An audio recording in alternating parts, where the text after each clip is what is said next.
So we're going to have a conversation. I'm going to ask some direct questions, and then we're going to put Lon on the floor and see what he has to say. We have done a catalog, which is at the printer, so I'm privy to a lot of how Lon thinks, which is always wonderful. But anyway, I'd like to share some of that with you today. And so let me just get started. I think we have a few images here. Yeah. You remember this one, the Wisconsin landscape? Yes. Very special view for you. Yes. So why don't you talk about your origin story? This is Marquette, Wisconsin, and it's on the beautiful shores of Lake Puckaway near Green Lake, Wisconsin. I attended Ripon College. This is a view from the local cemetery, and my family did a lot of stone work, so they did the stone pillars here. So if I stood on the top or near the pillars of my father's stonework, I could see this view, and I painted this painting, I think maybe 5, 6 times, maybe 7 times in my life, and always at a time of sadness or desperation or great change that was about to happen in my life, or you know, maybe I was growing pains. So this painting is very dear to me, and over the time, there's a lot of versions. Some have cows in them, and some have. But the light, I always painted this painting at the same time. It was 5 or 6 at night. It was always sunset kind of a feel, because the color was so spectacular on the lake. And one other thing that I'd like to add is that if you've ever been to Marquette, Wisconsin, it's near like a preserve, and it really is. If you go up this road called the West Road, it's a dead end that goes for like 15 miles or so, and I really felt that this was a dead end where I was. But when I would go and see this view, the view seemed bigger than me. You know, it was like maybe the first time I saw something in my life that I thought it's bigger than me. So it gave me a sense of hope in that hard time of my life. Yeah. Do you want to talk about growing up? You know, the positive aspects of growing up in Marquette, yes, and then maybe some of the things that have stuck with you in an unpleasant way. Well, you know, it was. I grew up in a Renoir painting. It was like there was willow trees over the lake, and there was, you know, so idyllic and beautiful, and, you know, just fields of sunflowers, and, you know, we lived around a lot of Amish people as well, so it was kind of Van Gogh painting looking-ish, and just really beautiful. And my mother was an artist, and she would throw flowers on the floor, and she would have all of us paint them, whether they were real flowers or fake flowers, whatever she had, and secretly that was her way of being able to work, and she could keep an eye on us at the same time. But yeah, I mean, I grew up in an old home that was a parsonage. It was a place where in the olden days they couldn't bury the bodies in the winter because the ground was frozen, and they would have to. We had like a place in our living room where the ceiling went up, and that's where the pulley would be to put the coffins in the bedroom for the winter. So it was a beautiful, stately home, and I had a lot of brothers and sisters, and they adopted a child at the end there, and just really wonderful memories of family and love. And, you know, we always said, oh my God, we live in a haunted house, and my mom used to say, well, yeah, it's a haunted house, but as long as there's love in our family, you'll be safe in here. So we're like, oh, thank God. So for like a long time as kids, you know, we thought, oh, just put a towel over your head when you have to go up into the bedroom and turn the light off, and the ghosts won't be able to see you. So that's our thinking. The bad aspects of growing up were that perhaps I didn't know that there were artists in the world, and I did also grow up mildly thalidomide, and that was a large problem, not for me, but for other children that I went to school with and such. But I will say, I always had on Thanksgiving the most beautiful turkey when you had to trace your hand, and so that was my day of fame. You know, the day before Thanksgiving, I was like, I can't wait to trace my turkey hand and be the celebrity of the day. But there was a lot of love in my home, and my mom really encouraged that side of me, the negative side of being maybe perhaps feeling like a square peg in a round hole, or vice versa. That her love through her art really helped me to navigate through the world and through classmates. I couldn't do that probably today with the fact that children have so much more sophisticated technology than we did as children. So, I mean, it's probably a whole bigger mess than I could ever imagine. I just dealt with like normal, awful acne and such, those, not really, but it's a lot harder today. So thank God that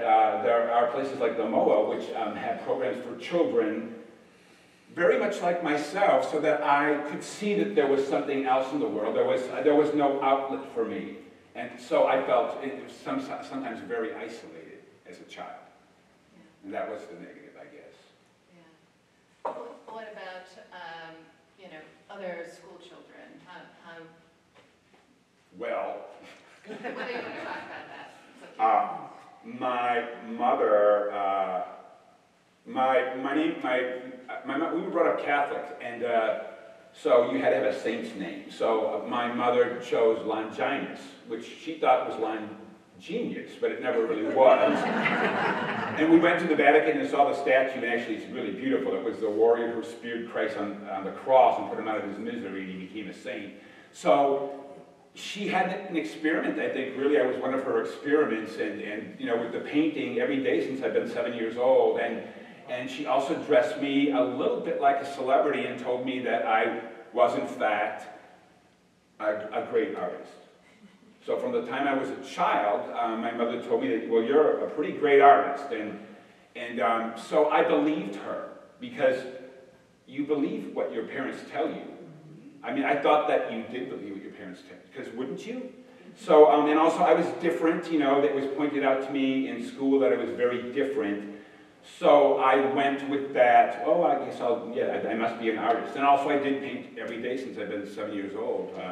Sometimes 10 hours, mostly 10 hours a day. And it's how I just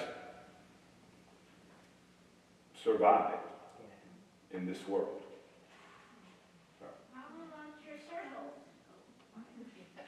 But let's talk about your use of pattern. I know that you felt very strongly that your mother contributed to your interest in pattern.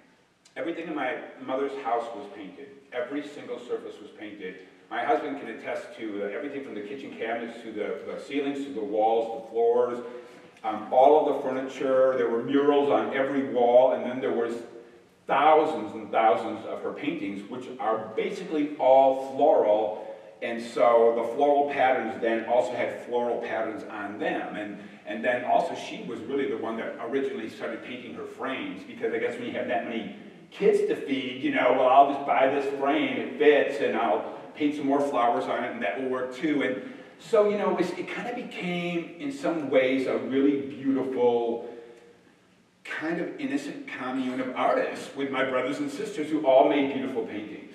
And my mother hung them all on the walls. And then also there was this other thing, which was my mother, at a very early age, had my father make frames. She got an art book from, like a museum-style art book, and she had my father make these hideous wooden frames for them, and had every single painting from this art book in our house, and it was like the Mona Lisa, and every Picasso and Renoir painting, and every Gainsborough painting, and every Van Gogh, and so I would go to school and we'd go to art class, and they would talk about, the Mona Lisa, and I was like, well, we have that in our dining room. And the lady would say, the teacher would say, you're a liar, you're such a liar, and I was like, no, it's there, it really, because as a child, you don't know that there's a difference between, there's a real one and there's a fake one.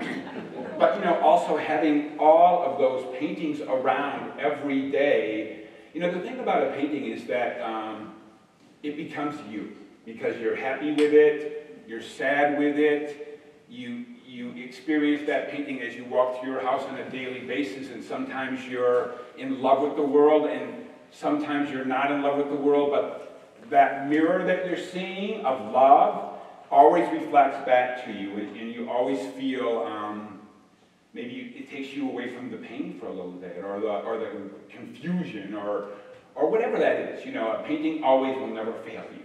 It's true. So, it never has for me. Love it. Yeah.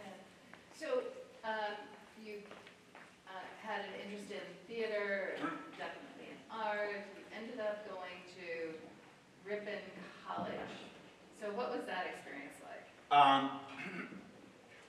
I, first of all, did win, like in high school, the Wisconsin State Drama Award. And so I thought, oh, maybe I'll be an actor. But then, because I can remember lines really easy, and I think that even helps me with my painting.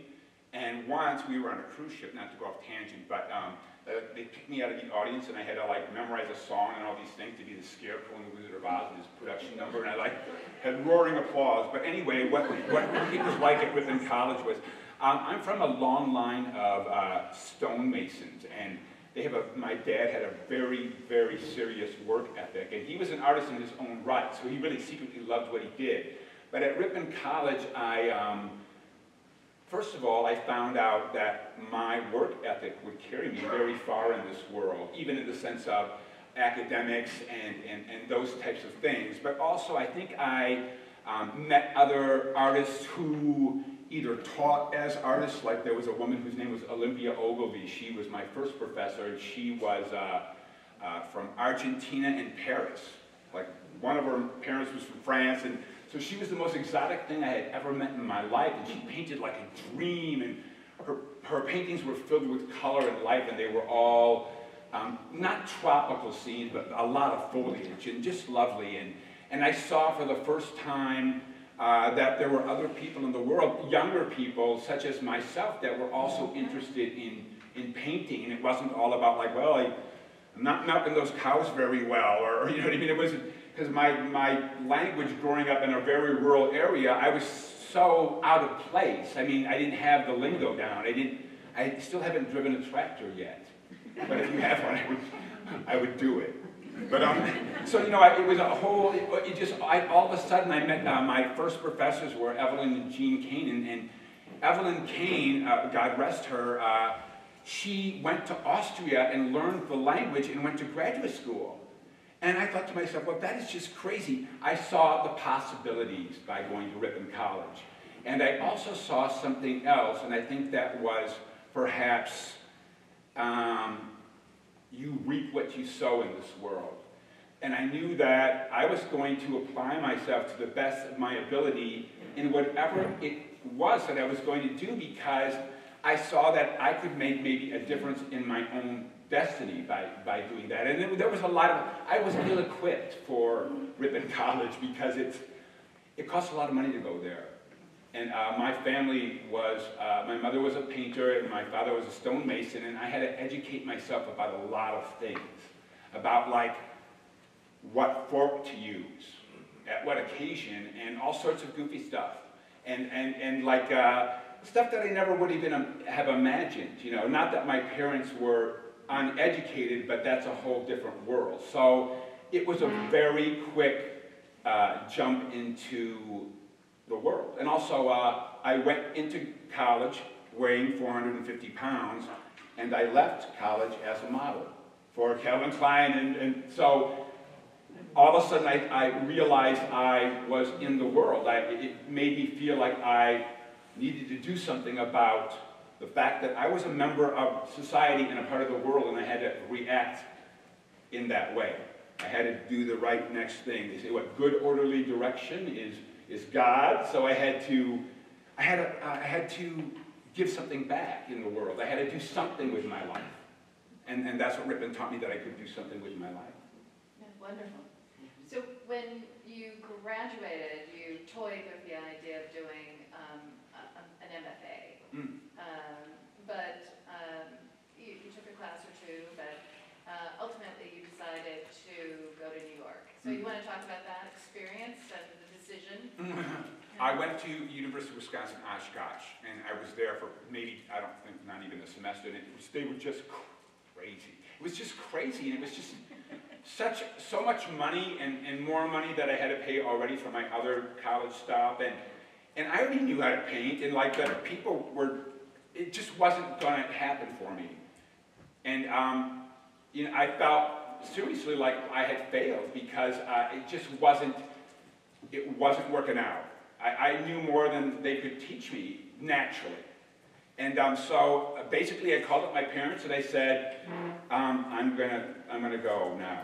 And I think my parents were quite glad that I was gonna go now too, because they always told me that there was something about me that was going to be great in the world, but I was gonna have to figure out what that was. And my dad would always say, your life's gonna be like a roller coaster, you're gonna have to really hang on. And so I left graduate school, and my parents were not happy about that, and I went to New York with $300 in my pocket, and was with a suitcase, and I had a friend who I knew in New York, who I had met in Savannah, Georgia, during the summer after I graduated. I went and lived with my sister and just hang out at the beach and stuff, and you know, and so I knew one person there, but went to New York with $300, and it cost $300 to get from LaGuardia to Midtown Manhattan. And I thought it was going to be expensive, but I didn't know. And I just was so innocent, and you know, people had to constantly tell me to not look up all the time because I would get mugged. But it was so awe-inspiring, you know, coming from the marshlands of Lake Puckaway and then seeing these buildings and the architecture and the people, and you know, even the dogs are fancy in New York, you know, they're walking around. It was beautiful, and so I was thrown into that, and I went with it. I was like a sponge, and I went to every single museum on every single free day, and I never stopped painting in my life, so I instantly started painting, and see, that helped me work through all of my transitions. My art always saved me because I didn't have time to sit around and panic because I kept busy. Good orderly direction, you know. And so then I would go to museums, and I learned as much as I could, and I was one day at Bloomingdale's not long after I was in New York, and somebody from Calvin Klein asked me if I ever modeled before, and I said no, and I remember that day I was wearing the tightest pants that I ever had, and they were so tight that the waistband was kind of hurting me. I thought, like, I'll never wear these pants again because they're so painful, and that's the day that this person from Calvin Klein. So anyway, I started doing that a little bit, but I was still painting, so I would go to photo shoots with these people that were like sharks, and I would take my paintings with me and show them, and they thought, like, you are the biggest goofball, weirdo, but when the camera went on me, something magic would sometimes happen. That was beautiful. And I think what really happened was, as a camera does, it can capture the person's psyche or their soul if the person is willing to be that generous with it. And I think that as an innocent person at that time, I was very generous with my soul, and unfortunately I still am. So that's what life is like. But it was imagine an explosion happened in your life, and you were all of a sudden taken from safe into basically Hell's Kitchen, where my studio was. And my saving grace for me was, as an artist in New York and setting up a studio, my first work was a self-portrait, which is now at Ripon College, and I painted myself on a chair of thorns because it wasn't easy. And I was in a place on 52nd and 10th Street, which was a lot of other artists lived there, and people were starting to hear about me and stuff, and that I was bigger than life, and that I, you know, as I told Lori, I know how to wear a suit. So there was through word of mouth, and there was some ads in, I think, the Village Voice about a studio assistant to Louise Nevelson. And I, in fact, applied for this position through another artist whose name was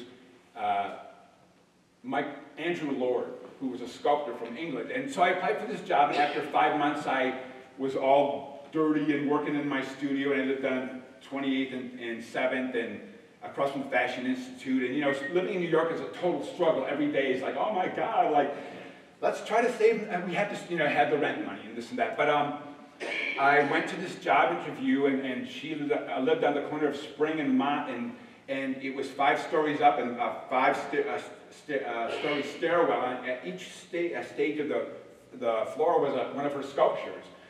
And I didn't know that much about her, but I did know about her work, and so I didn't know what to expect. And when I got to the 5th floor, she was at a table as big as this thing that we're sitting on, and she said, "So you're Lon Michels?" And I said, "Yes." And she had my slides in front of her, and I had on cut-off shorts and a white t-shirt and black shoes, because they said, "Come as you are." So I did, and she looked at me, and she said, "Take off your shirt." And I thought, holy crap. And then I thought to myself, I can do this. And I did. And then I said, "Well, why do you want me to take my shirt off?" And then she said, "I wanted to see if you have any guts." And I did. And then she let me put my shirt back on, and she said, "You've got the job." And it was easy as that. And I went to work for her, and she paid me like a dream, and she treated me like a son. And she would talk to me sometimes for 3 days about art and about the world and about who I needed to be, because society needed that. And who, as artists, we need to be to show people that there's hope. And she also taught me, I mean, watching someone like Louise Nevelson work is a gift. I never spoke when she worked, because it was like watching a holy man, and it was beautiful. And so from that experience, I became more of an adult and more of a full human being, an enriched human being. That's New York. I didn't mention the nightlife, though. That always got me into a lot of trouble. But you continued, you'd worked with her for 3 years, and then remained, even after her death, as a studio assistant. Yes. So you continued that experience. Yeah, I worked for Diana McGowan after Louise died, and that was awful. Her birthday was the 23rd, and mine was the 26th, and I was so poor, and I was living with my partner at the time, Hillary, this beautiful woman who was my model. And we saved up all of our money to get this most ridiculous cake from Macy's, and it had all the horns on it, and French horns with whipped cream in them and stuff. And just the cake looked like it was a hat. It was beautiful, and I took it to, and it was honestly, this was like 1984 or 85 or 86. I don't know what year it was, but the cake cost so much money, and I was on the subway with this cake, and they got it to her house, and they said, well, her Diana McGowan came down, and she was very dramatic. She said, "Well, you can't see her because she had a stroke, but we'll take the cake." And I thought, like, well, what does that mean? And so she wasn't really Louise Nevelson anymore after that, and died, I think, then in the spring after that had happened. But I never worked with her again as a studio assistant, but I did work on her work. For example, there was a lot of things that needed to be another coat of black paint, or another, I was always a black painter, you know, everything was black. But there was things that needed to be finished and cataloged and cleaned up and sent to Pace Gallery, so I got a lot of experience after that happened as well. But it was like I had my mom in my life, and she nurtured me as a mother would do in a beautiful way. But Louise was more of an artistic and spiritual parent to me. So it was a great loss, and at that time in my life, I think I found myself a little lost. So it was very painful for me. And also, if you see something so amazing every single day, that's like a holy person working, and all of a sudden that's taken away, it's like, wow, it's like you can't go to church anymore. So there was that. As I had a soul sickness a little bit from her passing, I think. And about the same time, yes, the same year, 1988, really important seminal work, and the collector who has this work lives in New York. She's an attorney. she lent it to the exhibition, she came to the opening, and you had a couple of friends from the 80s Yes. who you've continued to be friends with over the decades who also came to the opening, which was wonderful. So really important, pivotal work. And why don't you tell us the backstory behind this? This was a tribute to Andrew Weiss painting Christina's World. And there you go. yes. So you can talk about the relationship. My friend Hillary posed for it, but really it's a self-portrait. All of my paintings are self-portraits. Every artist's painting and every artist's work, whether it's glass, whether it's sculpture, whatever it is a self-portrait. They're showing you who they are. So I was thinking about this on the way over here, because this house, this crippled girl, his sister, I believe, never is going to make it to this house. And I was never going to make it to the house either. So I could relate to this girl. All my life, I've been crawling to the house. But I never made it to the house yet, except that I made it to the house now. With Lori's help. I'm here. I crawled here. Seriously. So yes. And also the girl had deformities, and I had deformities, and you don't think this is a big deal, but if you're a child, it's everything. You would not believe the amount of cruelty that other children can bestow on a person for no reason, no apparent reason. So I could relate to her, and I could relate to, but I thought, well, the house is too small, so I would relate to the sun. The gold in my painting is the sun, and I wanted to change the juxtaposition of the scale. I wanted you to feel her pain and her anguish, and so I brought her right up in front of you so you can see how twisted and crippled and icky it is. Because sometimes it is. And sometimes you gotta look. But it becomes therapy for me. This is how I work through my stuff. So this painting, oh God, okay, this is the bomb, yeah? Can you hear me? Yes. So everybody in New York in the 80s was dying of AIDS. Everywhere. Like, you'd hear about 20 people a day or more, like people that you just would see at like a diner in the morning or whatever, or like people dying, everybody was dying, and so there was this kind of panic everywhere. And I was really still innocent, and I went with my friend Parker, who's in the painting upstairs with the cat, to see our friend Mitchell, who was dying in the hospital of AIDS. But I didn't really know that much about AIDS, and I was living with Hillary, she's a woman, and I'm a gay man though, but I fell in love with a woman, believe it or not, it happens, you know. Anyway, so I went to the hospital, and they took us to the AIDS floor, and there was 400 beds, and they were in the hallways, and when I first walked in, I thought I was going to have a heart attack or something. I thought that I couldn't handle it. And then the next thing, and I thought that the next thing that happened was they were all covered in sarcoma, sarcoma or whatever that is. They had red spots all over their whole entire bodies, and some of them were like naked, some of them were just, you know, like because they're just shitting and pissing and everything, and they're not going to clean up that many bodies, and they're just covered in red. And then something happened to me, and all of a sudden I had to, perhaps out of survival, they became flowers, and they became beautiful, and I was telling my friends, like, oh my God, they're so beautiful, and the people were looking at me like something happened to me in there. And so then I went home and I painted this, and after that, every painting that I've ever painted has pattern over the bodies. So this is the first painting that I incorporated pattern over the body. Maybe it was just that so much, it was so hard to live in New York, and then the constant fear of if you did something that was normal, like you had sex with someone, even if you loved them, who knows, like, you know, and then you were gonna die for just being a human.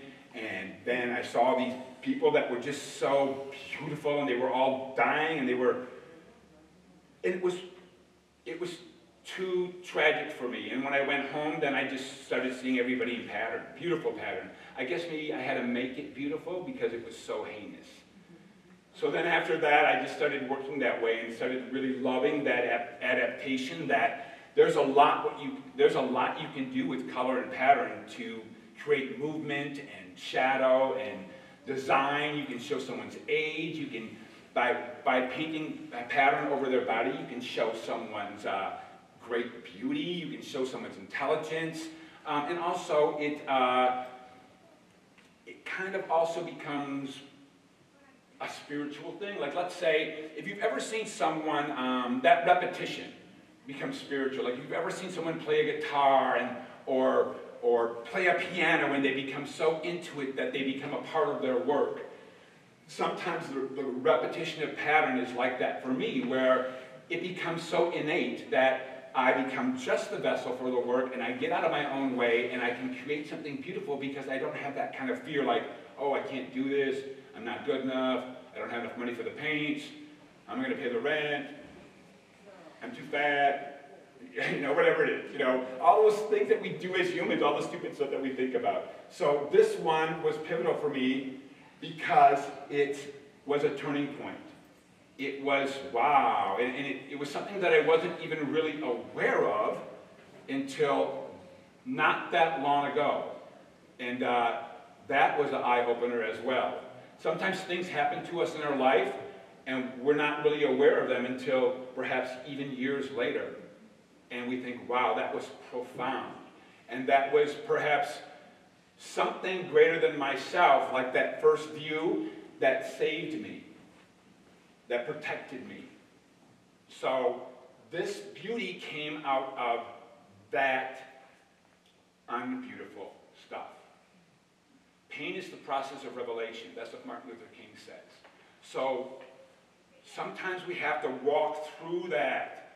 And if you do walk through that, and it's so incredibly gut-wrenching in its life, something beautiful can come from it. So, you know, but my motivation wasn't the creepy house. I wanted to crawl towards the sun now. You know, I wanted to crawl towards the warmth or something that I really was magical or something that I really couldn't understand. Bigger than a farmhouse. And I guess I got to the MOA. And this is a ray of sunshine here. It really is. I mean, look at this room. It's amazing. So you painted this probably, we think, in like the third week of January 1988. In April of 1988, Louise Nelson died. You broke up with Hillary. You were going through a lot of trauma, and it was a difficult time for you. Yes. But by the spring of next year, it got even worse. So, do you want to talk about that? Your decision to move to Key West. My decision to move to Key West. Well, Louise had died, and the woman that I lived with and loved left me for a gay man. And that was a big, ugly, messy scene, and all the money was gone, and you know, living in New York is, if you're not driven, you can't live in New York. I mean, every day is a struggle. Even like being safe on the streets. I mean, if you're a tourist, it's different, but if you live there, it's a real struggle. And I had been on a trip to Key West, and I knew that if I stayed in New York, I mean, Louise was gone, and I knew that I was one of a million artists, all looking for something in New York, and it came down to, at that point, quality of my life. Also at that point, because everybody was still, remember, dropping like flies, I believe I was tested for AIDS and was positive. So when you're said, well, you know, there was no drugs then yet or anything like that, it was just like, well, hey, good luck to you. And so I didn't know what to do. My job was gone. I mean, it was always, I'm still painting, remember? I'm still every day painting to work through that. But when you're told that you have a fatal disease, and you never really did anything that you're aware of that was that bad, I never did anything that God didn't invent.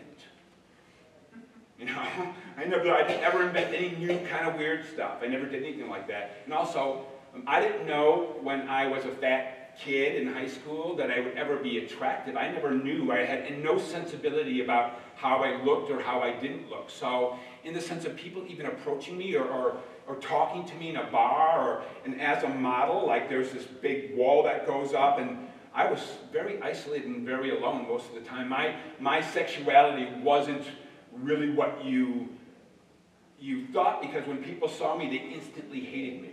You know, because I was attractive. That's how people in New York are, you know.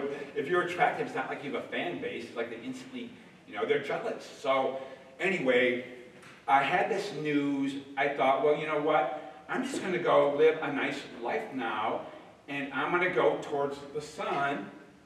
And it was Key West, and I had been there before. It's a very small island. It was before Key West got fancy, because Key West now is, nobody here probably can live in Key West except for Grant, because he's the only one rich enough to live there now. But it's like that, you know. It's too. No, artists don't live in Key West anymore. So anyway, I went there, and I thought I'm going to live out the next couple of my months of my life painting ocean scenes and swimming in the ocean and doing things like that. I'm just going to paint and just be happy for the rest of my couple of months. And so I left on I think that was on my birthday, threw a big party in my studio, and left on the last flight to Key West on my birthday, and started a new life as a painter. So Key West was warm, welcoming, rejuvenating. Yes. Starting to settle into the community. Right. And you met someone. Yes. I moved to Key West, and instantly, you know, when you are living in a city that's very, and all of a sudden you go to the tropics, and you get off the plane, and you can smell the flowers and things, and the light, and they instantly embraced me in Key West, and it was idyllic to paint there. I mean, it was so beautiful, and my first 4 canvases were given to me by this man called Richard Heyman, who was the mayor and owned Gingerbread Gallery or something. And so instantly I was, and also I'm not gonna lie to you that when you've been painting as long as I had already been painting, I wasn't like a high school painter. You know, I had already lived in New York and worked with Nevelson, and I knew what I was doing, and I just was gonna live out a nice life. But I met a man at a nightclub called the Copa. It's where Madonna used to go and dance. And only at 3 o'clock in the morning with all her dancers. But this man was a very attractive person, but he was crazier than crazy. Well, not you know, as in his own way, I'll say. But he said to me, I was talking to him, and I said, I'm going to go to the bathroom over there by that exit sign. I'll see you in a little bit. And as I walked away, he put his arm on me and spun me around and said, you are never going to get away from me. And I never did. I never could. And so that was a whole nother experience about life on life's terms, and learning that everyone might not have your best interest at heart. Not everybody in the world plays by all of the rules. And so, once again, knowledge is a great motivator. And knowledge is something that no one can ever take from you either. They can strip you of almost everything, but they can't strip you of your intelligence and your education. And the person that I met was of that genre, that he needed to control every aspect of what he maybe considered a hothouse plant. A lot of people consider me like I'm a hothouse plant, because I'm not a good driver, and my concentration span is very different than most people's. I'm so focused on painting and stuff that I might not remember to turn the water off or whatever. So that can be very upsetting to some people. So this person, and it was very, very upsetting, the violence became so great at one point that I ended up in the emergency room. And, but kept painting, always kept painting. I almost died from gangrene from a human flesh bite. More will be revealed in the movie that's coming out, which Lori's also in 2025. But it was hinged because the thing that happened to me was, for the first time in my life, I found out that someone might honestly, I really, like Oprah says, you really, really, really, really know that if something is this way or that way. And for the first time, I found out that someone might tell you that they love you, but they may not really love you. And I didn't know that that was possible. I thought that if you told somebody that you loved them, that you really did. So in that sense, going back to the work, you know, all of those things, I paint into my work. And then in Key West as well. I don't know if you want to go further with that. After living there very successfully and really getting like the key to the city and having the biggest museum retrospect there ever, I guess, previous to that, I was in my studio working one day after so much success. I sold paintings in Key West like they were pancakes. Like I couldn't make them fast enough. And did so well. People loved my color. And also there's a big international people that come from all over the world there. And one day I was in my studio and it was getting, and I was painting on Freedom, which is upstairs. Here it is. I was painting right on the knee right here, and on this lady here, this is a tribute to Edward Manet's Déjeuner sur l'Arbre, breakfast in the luncheon in the grass, and then there's Botticelli's Primavera painted in, the Zephyr, and the three muses are over here. To make a long story short, on the knee here, the room started going very, very dim, and within 15 minutes, it was completely black. And I didn't believe it. And I got up and I thought, oh my God, like it's probably a brownout or something, because in Key West, all of the water comes from Miami and all the electric comes from Miami. And sometimes there's surges and there's no electric. So I thought, oh, maybe it's a brownout. And I'm sitting there and like 15 minutes go by and I'm thinking, well, you know, maybe my eyes are really tired and, you know, maybe if I just shut my eyes, that, you know, then, but I didn't know. And I walked over to where we didn't have cell phones. I walked over to I had a console table with a mirror and a phone on it by my front door, and I went over and called up a collector who's also a doctor, and I'm looking in the mirror, but I couldn't see anything. It was completely black, and I said, and I called, his name was Dr. Charles Kessler. I called him up and said, I'm looking in the mirror right now, but I can't really see anything, and was wondering what you think about that.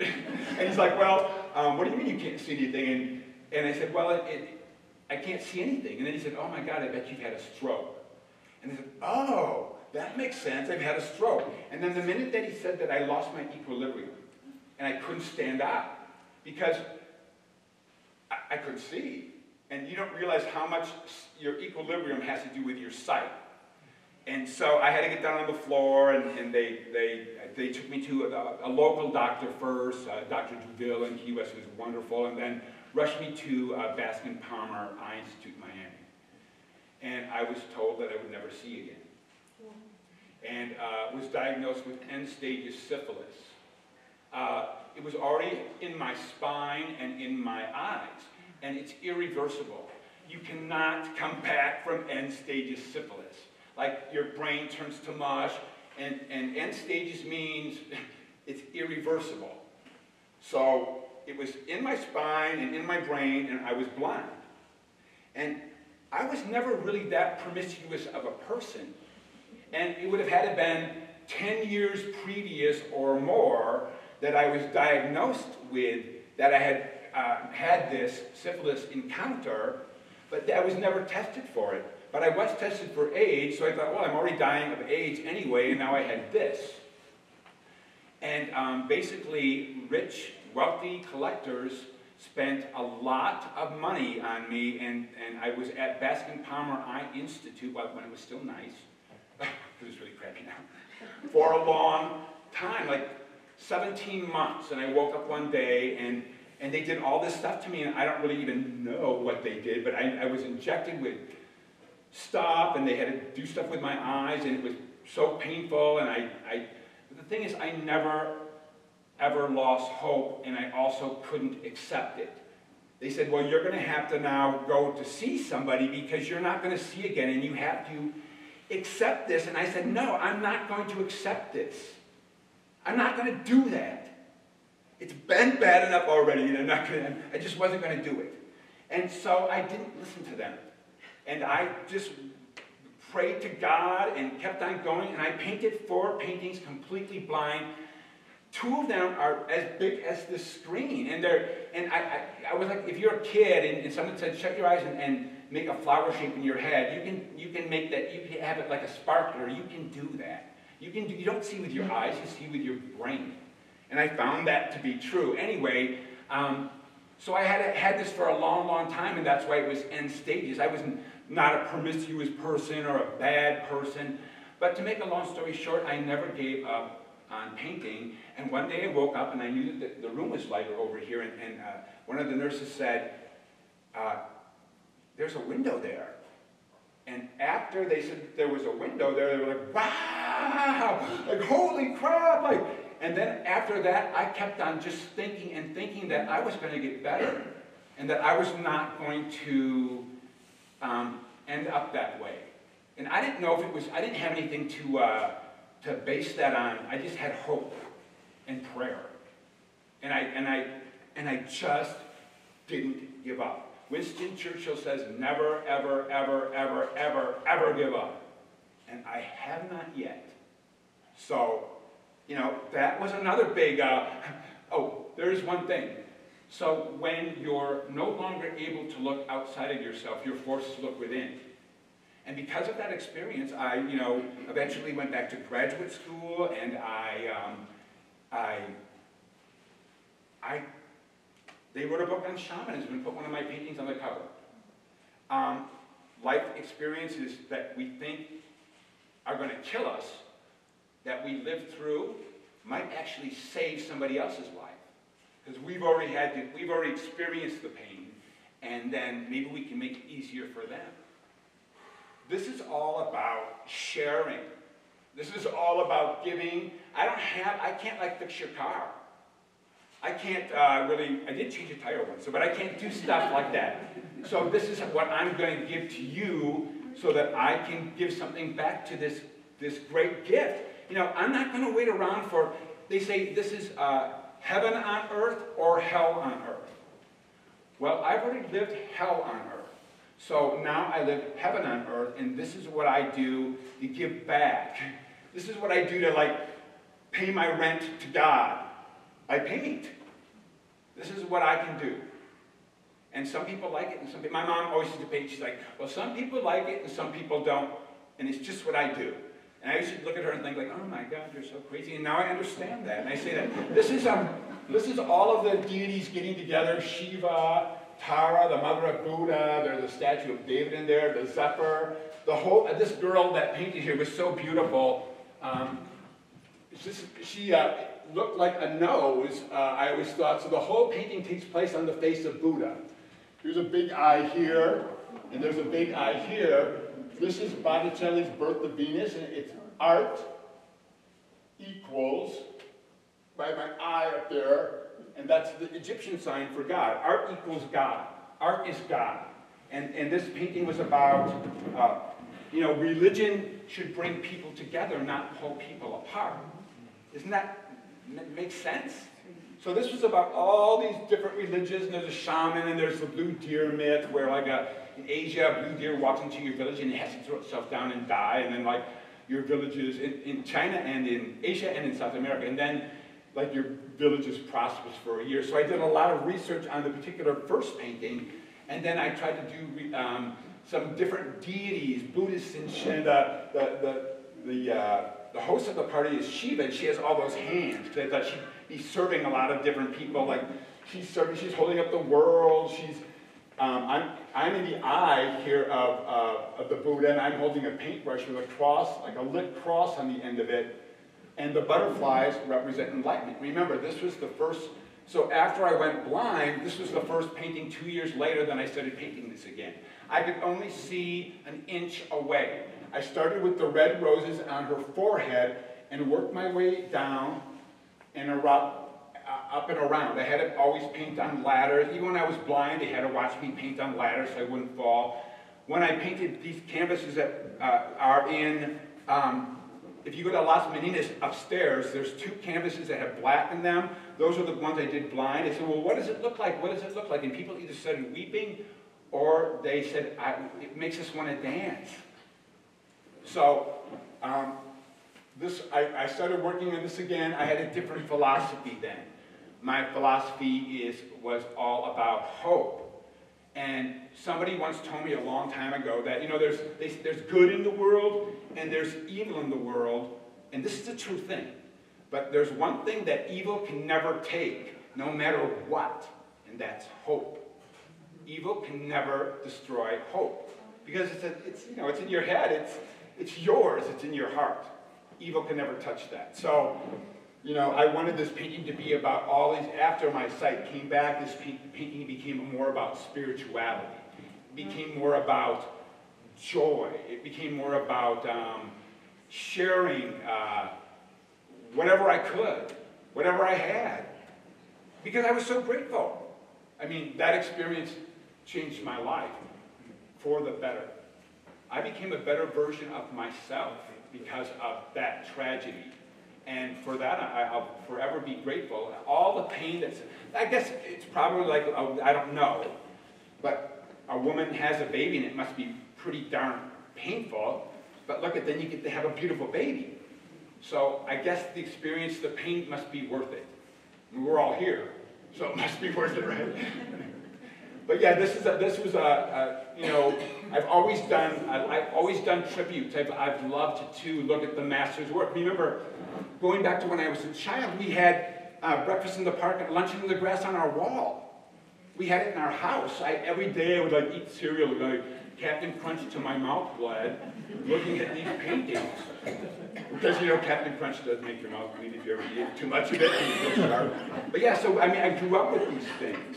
And so I just thought, well, I'm going to give my interpretation of these master works. I've been painting all my life, and somebody once said to me, Lori once said to me, why do you do the interpretations of masterworks? And I think I said to you, well, what am I waiting for? You know, what am I waiting for? I'm going to do it in another 10, you know, live now, right? Live now. That's what I'm doing to the best of my ability. So, not for everybody though. Well, I do want to come back to the masterwork. So, we're getting some static from. Oh, my shoe then.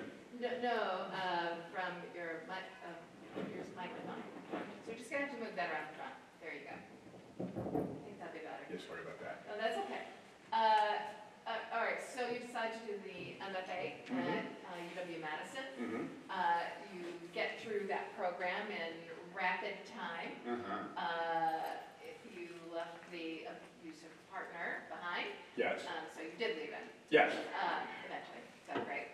And this was kind of, you know, the painting freedom was you finished that after your eyesight was restored. It was a new beginning. Right. And, you know, a champion, you know, graduate student in Madison, and then you do this work, which ended up being sort of your senior thesis. So yes, excuse me, yes. Dovetails perfectly, this transition is perfect because, you know, you came back to this idea of, you know, painting the icons of the Western art historical tradition.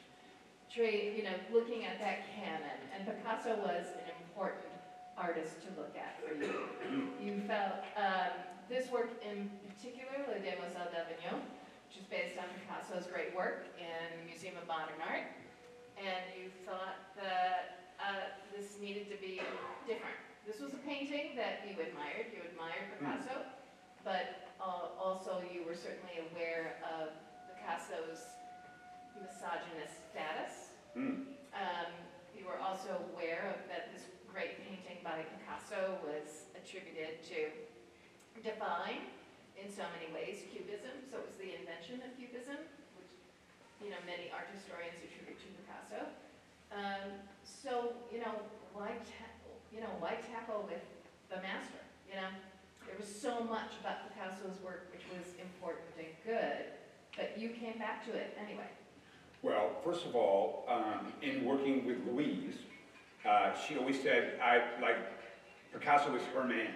Like, no matter what, she'd always refer to Picasso as the master, and that she really admired him, and so she really piqued my interest in him. And also, I was so blessed to work with Narciso Menocal, who was the grandson of a professor of Cuba in University of Wisconsin-Madison when I went back, who suggested this piece, and also was really one of the first people that said to me, like, you need to paint Velázquez too. You need to paint the masterworks, because what are you doing? You're good enough that you need to do that now. And so this painting is about, first of all, I had a cat named Picasso, and I think either in 1917 or 1914, Picasso painted that painting of this hilarious cat with a bird in its mouth. And I had Picasso as a cat, and I love this cat, so I already had that as a reference point. And I had gone and seen the Pietà in the Vatican when I went to see Longinus with my mom and my sister in Rome. And so I had a real, like when you see the Pietà or when you see the David and you realize that there's this block of stone that somebody can see into, it's impossible. It's really impossible. So anyway, I saw that Pietà, and I went to the street of Avignon in Barcelona to do the research for this painting where the Picasso lived, and he was raised by his mother and by 5 women. And there's a book by Norman Mailer called The Young Picasso, and it's not Norman Mailer the one you think of, but it's about Picasso's life as a man and as a seductive type of an individual and all of his debauchery, and you can't even put the book down, it's so good. But you realize what a hedonist he is, and how as an artist, in some ways, you have to be somewhat of a hedonist, but at the same time, you're giving back.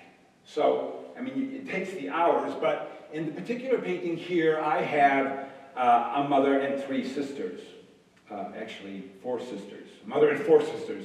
So and as a gay man, or as a man who's really falls in love with a soul more than a sex, and also as someone who was treated as a second-class citizen in my life, I saw the way, even in graduate school, that women were treated. A man can end up in the gutter and brush off his suit, and he's still a gentleman.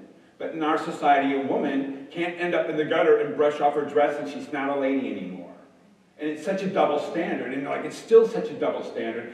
And even today, with women, it wasn't only 100 years ago that women could vote. Well, I'm below the woman scale, believe it or not, as a gay man, because we're lower than that. So, and that's what we deal with on sometimes a daily basis. So this painting in particular, first of all, the original is so sharp, like you're going to cut yourself on it. It's really kind of nasty. He saw the masks on the women. He made women that they were monsters. And African masks were indeed popular at the time in Paris with Josephine Baker and Tutu and all of these things at the time. It was very fashionable, but still, he was like a total pig. And he slept with whatever he could, and he didn't treat women well or nice, and that's just a fact.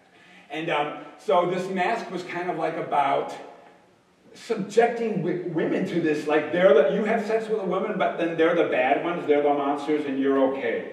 Going back to like a woman can't come out of the gutter and brush herself off and be a lady. So in my version, first of all, it was so sharp, and I wanted to make it more curvilinear, more not so sharp. I didn't want you to cut yourself on the fruit, so my fruit isn't going to be like a dagger. And I did throw my cat into it, and I took the mask off the women. I tried to unobjectify them.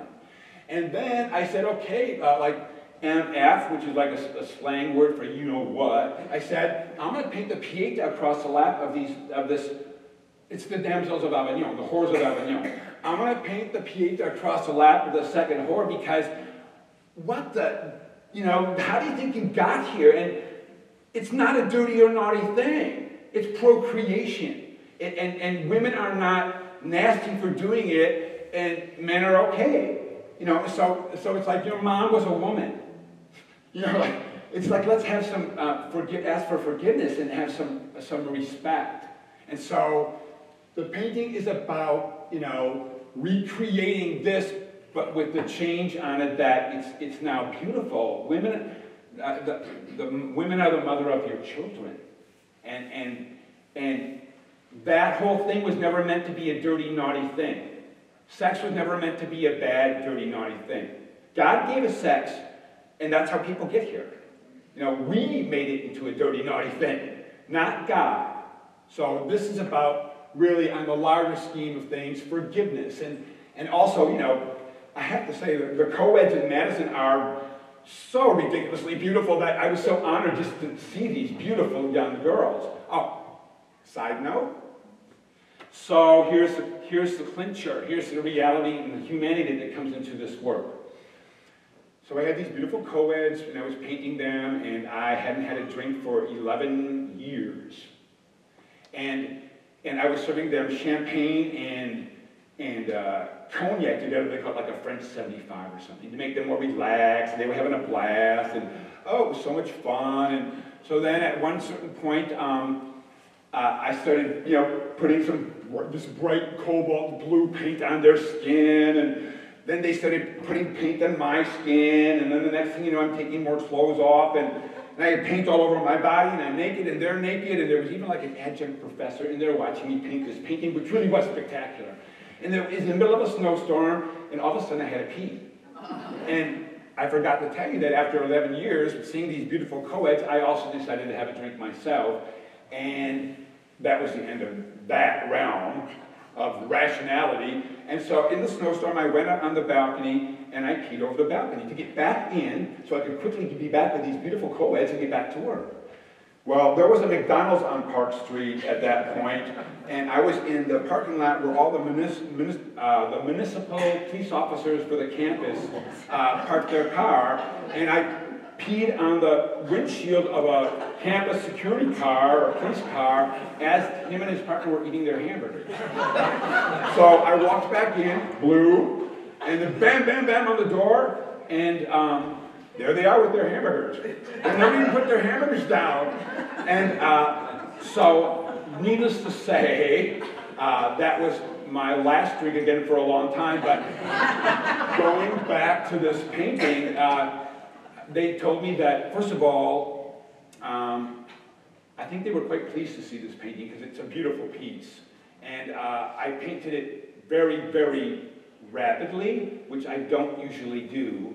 But I think that even though the experience, my humanness does come out, and I don't always make the right decisions, that I was told, in hindsight, that was the coolest thing that ever could have happened at University of Wisconsin. So, but I wouldn't advise anyone to go that route. But there you have Demzels. And I hope that women see the painting and realize it's about asking for forgiveness. I hope that comes across. It's about begging for forgiveness. Let's talk about sort of appropriating, the art historical canon. So this wonderful painting is based on this very well-known Grant Wood. But you definitely took it in a different direction. And this painting, by the way, by Grant Wood, is in the Art Institute. And it's one of the iconic images of American realism. And the man on the right was the artist dentist. And everyone who sees this painting thinks, okay, well, we don't think dentist, we think, farmers. We think, an elderly couple, farmers from the Midwest, pitchfork and all. And that's kind of it's not kind of, it's a mistake. We interpret it in a certain way because that's what we want to see, that's what we're familiar with. An elderly couple, a farm couple from Iowa. So in fact, the man on the right was the artist dentist. And the woman on the left was not his wife, but just a model that was intended not to be the wife, but the daughter. But we read it as a married couple. So Lon starts on that confusion, builds on that confusion about gender identity and perception. So you want to pick it up from there? Yes, so first of all, the capital is in the background. I'm not really, how would I say this? I'm non-politically political. So by putting the capital in the background, for me, it shows that as a gay person, we don't always have the same rights. And this was painted, I think, previous to legal marriage. And for example, if my beautiful partner got sick in a hospital with something, I couldn't go see him, and vice versa. And so the capital was put in because, you know, they lived in Madison as well. This is Bex and Summer. Summer was an opera singer in the Chicago Opera, and Bex is a Portuguese, professor of Portuguese. And Bex sold her grandmother's Rolex watch that she inherited to pay for this painting. This is their dog, Sophie. I do not paint from photographs. I only paint from life. I do not draw with a pencil. I just pick up my brush and start painting. Because if you did that with a pencil, it's just a wasted step. You know, why would you do that? You can paint over it with a brush. But so everything in all of these paintings are real things. Like there was a big that screen that they had, and there's books that have zebra on the back, and they had sunflowers, and their cat was in it. This bag here was given to her by her partner.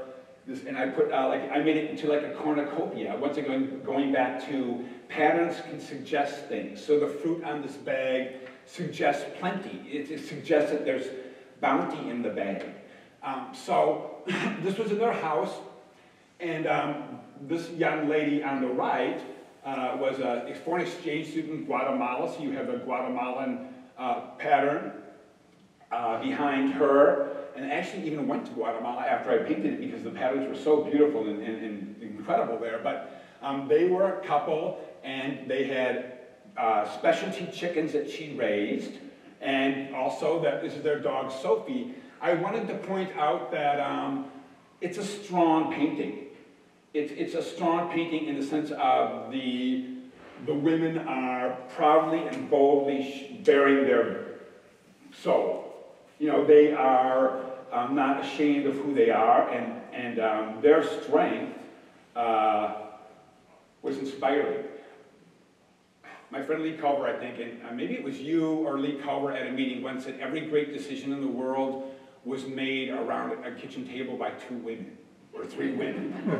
So these women were really powerful women, and I wanted to capture that, but I also wanted to capture the fact that there's other types of families in the world. There's so many different types of families, and sometimes there's been times in my life where my families were, like I have, Louise was my family for a while. You know, it wasn't a sexual family, or it wasn't a birth family, it was a friendship or an intimacy that was maybe beyond expression. Just a comfortability with someone. And the first couple in the original painting I did see in Chicago, and I thought them to be unapproachable. I didn't think if I ran out of gas, I wouldn't stop at their farm. Because they didn't look, you know, we'll push the car down to the next farm or something, but I wanted this to be that you could understand as my viewer, or as the viewer, that they were just like everybody else. Like they have a chicken, you know, they probably do stuff with their pitchfork. And actually they did, in fact, rent a cottage on our property at one point. And I've done other paintings of this couple, and they're so beautiful, and they're really, you know, they just needed to be painted. Sometimes people need to be painted. Everybody needs to be painted.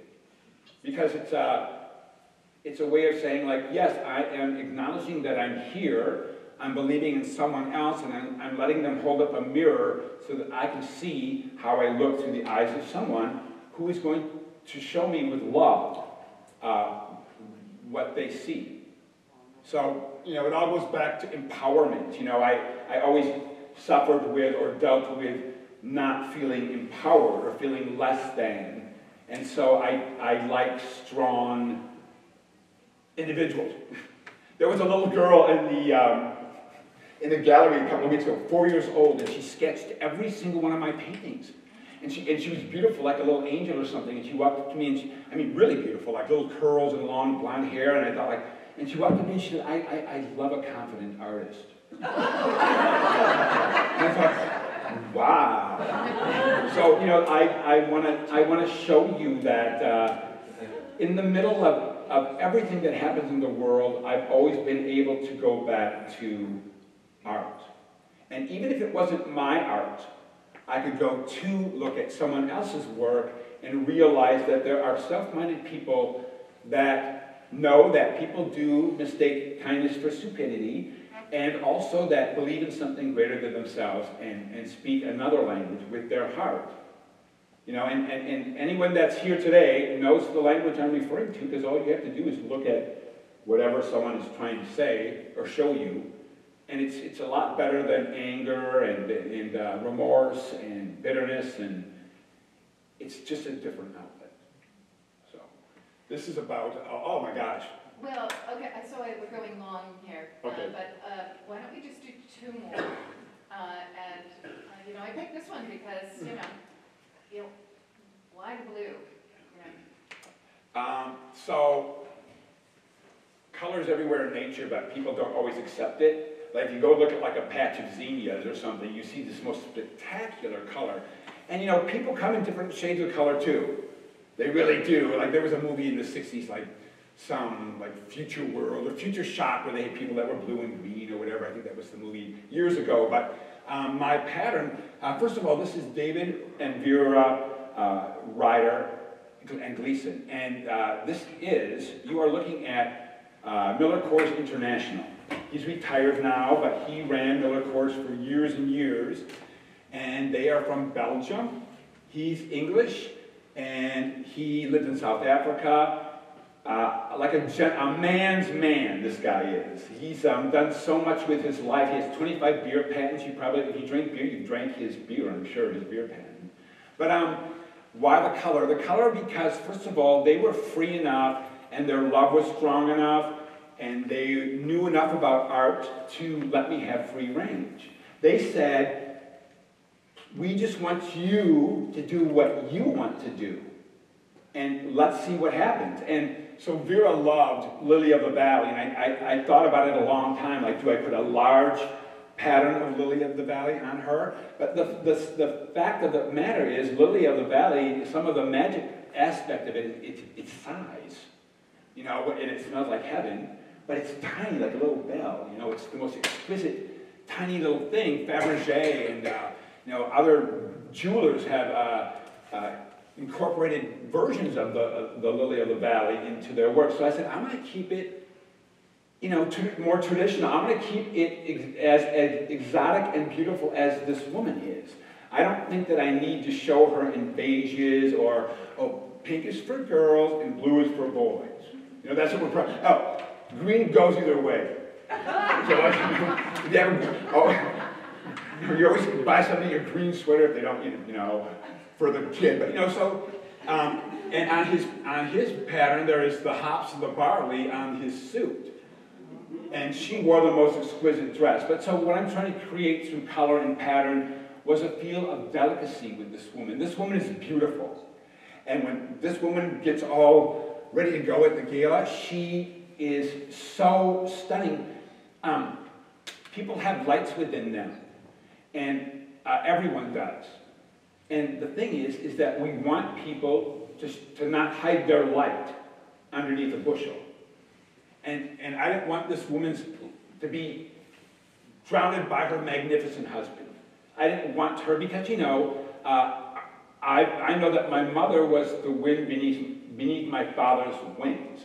And I know in relationships there's always one partner or one of the two that, one has the empathy, one has the compassion, one knows how to cook spaghetti, one knows how to, whatever it is. And in this couple, this woman needed to be bold, and so that you wouldn't forget it, and strong, but I wanted to keep the delicacy of that lily of the valley and the exoticness of it. I wanted to also create, you know, how the blue kind of carries your eye around. You know, the curtains come down and it picks up on her scarf and it's drawn back up. I want to hold my viewer's attention, even in the position of her hand coming around. And all of the things in the painting were things that they really had in their home. Special things to them over the year. Tragically, with this piece, poor David is wonderfully, David is now recovering from a stroke and made it to the opening, and he doesn't really get out yet, but I knew that he was going to be here. And it's that type of determination in the world that's inspiring. When people, you know, it's always easier just to stay at home and lay in bed or watch TV than to get up and do something, even come here. You know, it's easier to like, oh my gosh, well, it is Saturday, so, you know, it's always easier to get out of it, but I think that if you suit up and show up in the world, you get so much more. And there's always time to sleep, too. You know, your body tells you when you have to rest, so. But, oh my God, Sorry. I love it. I'm so glad. Yeah. The garden party. I thought we would end with this, the garden party. So, yeah, I'll just let you talk about it. The garden party is the Milwaukee Art Museum's had like the most glamorous Mercedes bus come with about 30 people, and they watched me start this painting. Lee Culver is in the painting with her daughter Mandy. My friend and studio assistant Josephine is in the painting in the orange and red with her painting she did. So the premise was like a Manet painting or a Degas painting where the women and men are having a picnic in the garden and it's all beautiful. And this was painted at our house and in our backyard. And my husband is the most incredible gardener. He has the most beautiful garden you've ever seen in your life. And I'd also like to add that he's a painter in his own right, which is a compliment. And that means that he's the wind beneath my wing. He's the one that lets me paint for 10 to 14 hours a day, and I don't have to do stuff. You know what I mean? Until after that. Like, I can take the trash out later on. But this, all of these people, Della Wells is in the center of the painting. She came and posed. The painting's in that rich tradition of opulence, of painters getting together. I painted the clothes that some of the women are wearing. The president of the museum and his wife are in the painting. Neighbors are in the painting. It was just in that old world tradition of summer on the grass and grandeur and a feeling of luxe and lush. And, you know, the truth of the matter is this. Artists are always the most opulent and luxe, but we do it on a shoestring budget. So, you know, so all of this, you know, as I was trying to make it as grand as I could, but, you know, we had bologna sandwiches and stuff, but I just tried to enhance the feeling a little bit, perhaps. And no, the people were all beautiful, and everyone came together and created these works in the presence, and it was a really beautiful day. I think beautiful also for the people that witnessed it at the Milwaukee Museum. You know, sometimes no one ever talks about the magic that happens when you're being painted between the sitter and the artist. And a good artist will let you see that. And I think that you can see the excitement in the air when you look at this painting. I think that it reads as, wow, that must have been quite a day. And if it does, then I've done my work. So I hope that, you know, it's a party.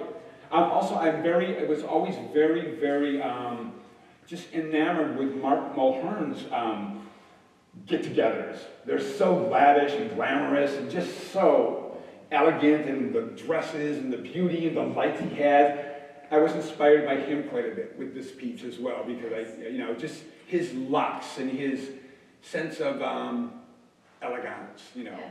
I loved that. I can see that. Yeah, that's wonderful. Thank you for sharing that. Oh, absolutely. Well, I think then we'll wrap up with, this is our last work. Thank you for talking about your work and your life. What would you like, what have we missed that you would like to finally share with everyone? I think that everybody's an artist. And it doesn't matter what venue you take. Some people do it with cooking. Some people do it with exquisite writing and curating. Some people know how to manage other people. Some people do it with flowers. Some people do it with their children and their grandchildren. Whatever it is that you need to do to have good, orderly direction in your life, or to calm yourself down, and whatever that is that you can do, gardening, you need to do that. But then also, I found out this to be the biggest truth in my life, is that what you give freely of yourself, you get back 1,000 times. And if everybody gave more freely, I don't think that we'd have as many problems as we do. And then people always say this, which is so funny. So, we all speak these different languages, and like somebody once said to me, if they've ever had a superpower, that it would be that you could be able to understand and speak freely every language and fluently. Well, guess what? We have it. It's here. It's art. It's painting. It's the universal language of love and compassion and empathy and struggle and achievement and overcoming. This is the church. This is my church here with you here now and with Lori. So, I'm going to take this with me today, and I hope that you do too, and I hope that you'll go see the show. It's all a lot of love. It's a lot of love. I hope you enjoy it, and